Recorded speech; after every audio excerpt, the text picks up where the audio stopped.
In my opinion, this is the most prolific document ever written pertaining to democracy. We, the people of the United States, in order to form a more perfect union, establish justice, ensure domestic tranquility, provide for the common defense, promote the general welfare, and secure the blessings of liberty to ourselves and to our posterity, do ordain and establish this Constitution for the United States of America. Wonderful. I have a song I wrote. Joseph Michael Schiavo, a fourth brother of four, Sal and Lily's baby boy. We've been friends now for well over 30 years. I'm godfather to one of his children. There's just so much running through my head, I don't even know where to start. Right out of school, he started out at the Waterfront Commission. He was a messenger at 17 years of age. He always had a desire to get into television and wound up going to RCA Institute of Technology.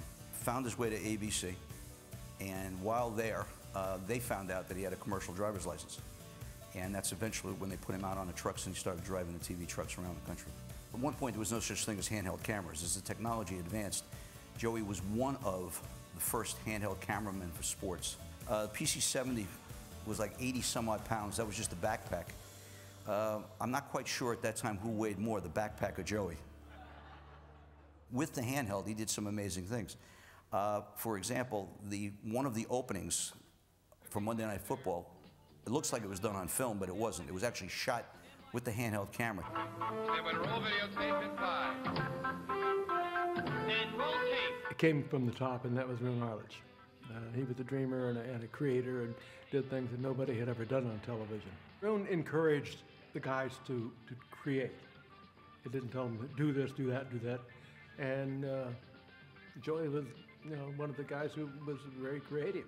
Somewhere during Joey's camera career, he made a transition from sports to studio operations and wound up on the soap opera Ryan's Hope. When he got there, he just turned it into a zoo. It was his personality. Everybody loved him. This is Eyewitness News. I believe it was somewhere around 1978. Joey wasn't asked if he'd like to become a technical director. He was told he was going to become a technical director. And his training ground was Eyewitness News in New York. If you can switch Eyewitness News, you can do anything. One of our first weekends was the weekend after 3 Mile Island happened. And it was a real opportunity for us to show what we could do.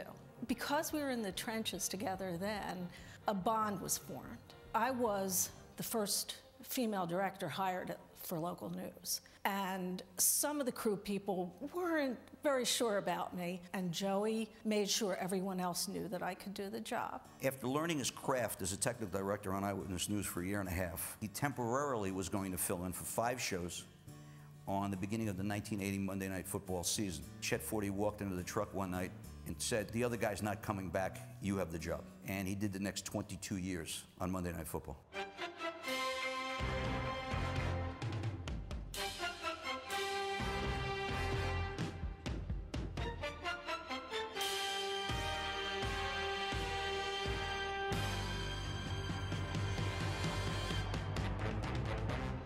I came upon Joey as he was working with the great Chet Forty before me on Monday Night Football.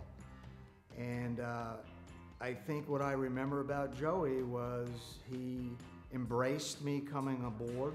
Roll 85 and slowly Joey do it. As time went on, we just had hilarious moments. Oh, no! Kenny Wolf called our replays. Obviously, I called cameras.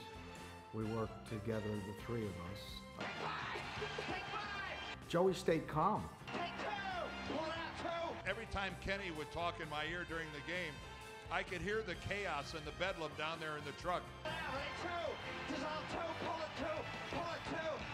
I'm not going to go to the point of saying that I was standing the whole time, but Joey stayed in it, and he listened, and he watched, and he did what he needed to do to keep the show on course.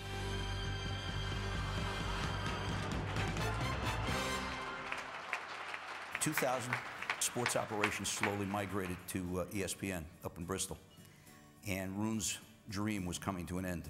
People had always said, is there life after ABC Sports? In 2002, I found it, and it was yes. Your attention, please, ladies and gentlemen. You're watching Yes. the Yankees Entertainment and Sports Network. It became evident that we needed Joey Schiavo. Joey Schiavo is a living legend. The minute we knew that Joey was available, it really was a no-brainer to get someone of that quality, to get someone with that kind of experience. You know, we were pretty good, but we were a startup. As our operation expanded and we slowly but surely worked our way into the high-definition realm, we needed more coverage in the field. And at that point, Ed Delaney and Mike Webb decided that Joey would need to go out and take care of our technical end as the Yankees traveled around the country. It was a great move on the behalf of a fledgling regional sports network. What you're gaining is someone who's a model of professionalism, someone that could be a mentor to so many people. Anytime you're in a business, any industry, and they could look at you and say, you were a difference maker, you made the industry better by your presence. That, to me, is the ultimate compliment. For him getting into the Broadcast Hall of Fame is a stamp of approval for everything we as a team ever did. Joey led the band. The loveliness of Brooklyn seems so far away. The glory that was Manhattan and Queens is of another day. Joe, you're a good man, a good friend, and I'm very proud to call you such. You're a good man. To my borough by the bay. Joey, congratulations.